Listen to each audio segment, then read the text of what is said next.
In the late 1960s, early 1970s, there were roughly 500 breeding pair of bald eagle in the lower 48 states. Our national symbol on the endangered species list. Except at that point, there was not an endangered species list. That legislation had not come along yet.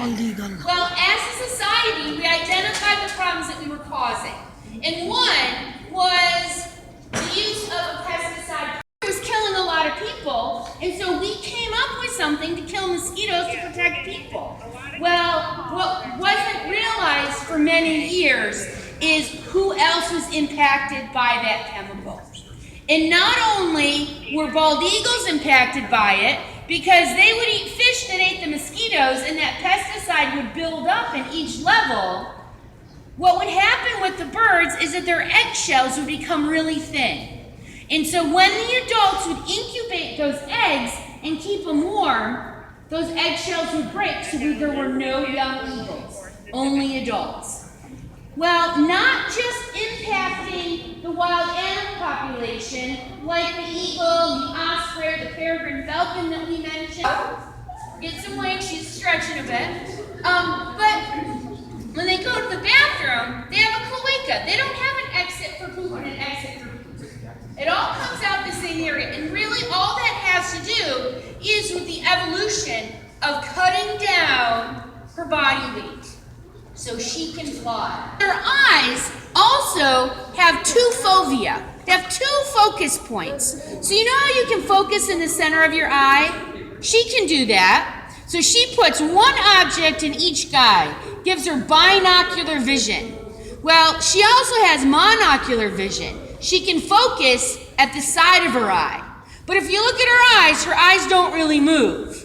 So when she's focusing on that side fovea, she often tilts her head to the side and looking out at just the corner. So I want you to think about what your peripheral vision is like. So you can wave at the side of your face, and go ahead, try it. You can see your fingers there, but you can't really focus on them. I mean, you can even move your eyes over to the side and get a better look, but you're still not getting a whole lot of focus. She can focus there.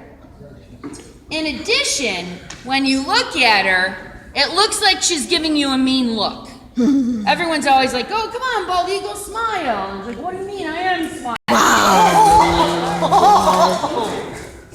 When you look at that face, there's a ridge above her eye that sticks out like the brim of your baseball cap, putting the eye in shape.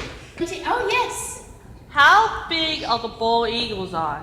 By surface area, the larger the species, you're okay.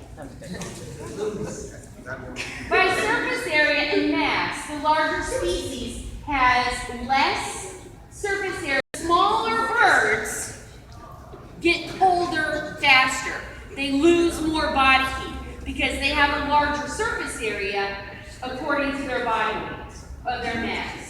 So she's a pretty good sized bird. So she's definitely a northern species, a northern bald eagle.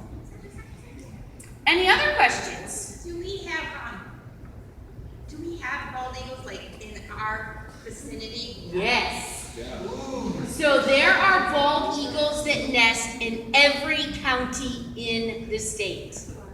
And so the closest bald eagle nest that I know about from where we are right here, and there's probably one closer, but there is one on Belleville Lake. Oh, I heard of that. There's one on Ford Lake. There's one, there's a couple along the Huron River, upriver from where we are, and there's a whole bunch along the Huron River going south.